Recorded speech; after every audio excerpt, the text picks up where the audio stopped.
ಕಬ್ಬು ಬೆಳೆ ಮಾರಾಟದ ತೂಕದಲ್ಲಿ ಮೋಸ ಆಗ್ತಾ ಇದೆಯಾ ಅನ್ನುವಂಥ ಪ್ರಶ್ನೆ.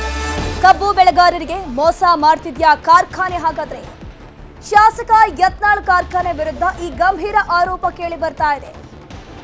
ತೂಕದಲ್ಲಿ ಮೋಸ ಮಾಡಲಾಗ್ತಿದೆ ಅಂತ ಆರೋಪ ಇದು. ಯತ್ನಾಳ್ ಒಡೆತನದ ಸಿದ್ಧಸಿರಿ ಕಾರ್ಖಾನೆ ವಿರುದ್ಧ ಆರೋಪ. ಕಲಬುರಗಿಯ ಚಿಂಚೋಳಿಯಲ್ಲಿರುವಂತಹ ಸಿದ್ಧಸಿರಿ ಕಾರ್ಖಾನೆ 1 ಟ್ರಕ್ ಕಬ್ಬು ತೂಕದಲ್ಲಿ 1 ಟನ್ ಮೋಸ ಅಂತ ರೈತರು ಆರೋಪ ಮಾಡ್ತಿದ್ದಾರೆ. ಖಾಸಗಿಯಲ್ಲಿ 1 ತೂಕ, ಕಾರ್ಖಾನೆಯಲ್ಲಿ 1 ತೂಕ. ಸಿದ್ಧಸಿರಿ ಕಾರ್ಖಾನೆಯ ತೂಕದಲ್ಲಿ ಅಕ್ರಮ ಬಯಲಿಗೆಳೆದಿದ್ದಾರೆ ರೈತ ಚಂದ್ರಕಾಂತ್ ಸೇರಿ ಹಲವರಿಂದ ಕಾರ್ಖಾನೆ ವಿರುದ್ಧ ಆರೋಪ ಮಾಡಲಾಗ್ತಾ ಇದೆ.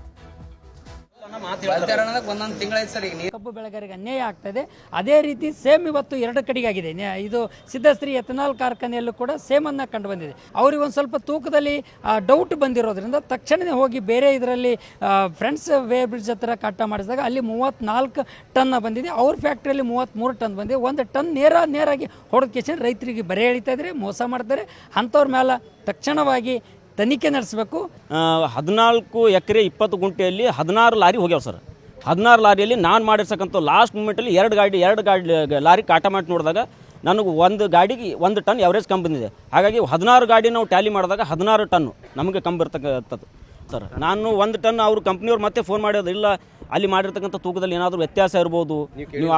ನಾವು ಅವರೇ ಕೇಳ್ಯಾರ ಸರ್, ನಮಗೆ ಫ್ಯಾಕ್ಟ್ರಿಯವರೇ ಕೇಳಿದ್ರು, ಇಲ್ಲ ನೀವು ಮಾಡಿರ್ತಕ್ಕಂಥ ತೂಕದಲ್ಲಿ ಅಲ್ಲಿ ಏನಾದರೂ ವ್ಯತ್ಯಾಸ ತಾಂತ್ರಿಕ ದೋಷ ಇರ್ಬೋದು ನೋಡಿ ಮತ್ತೊಮ್ಮೆ ಅಂತಂದ್ರು. ಸರಿ ಅಂತೇಳಿ ನಾನು ಇನ್ನೊಂದು ಗಾಡಿಯೂ ಕೂಡ ನಾನು ಕಾಟ ಮಾಡಿಸಿ ನೋಡಿದೆ ಸರ್. ಕಾಟ ಮಾಡಿಸಿ ನೋಡುವಂಥ ಸಂದರ್ಭದಲ್ಲಿ ನನಗೆ ಆ ಗಾಡಿನೂ 35 ಪಾಯಿಂಟ್ ಇತ್ತು. ನಾವು ಮಾಡಿರ್ತಕ್ಕಂಥ ವೇಟು ಅಲ್ಲಿ ಹೋಗಿ ನೋಡಿದಾಗ 34 ಪಾಯಿಂಟ್ ಬಂದಿದೆ ಸರ್. ನೇರವಾಗಿ 1 ಲಾರಿಯಿಂದ 1 ಟನ್ ಎವರೇಜ್ ನಮಗೆ ಕಮ್ಮಿ.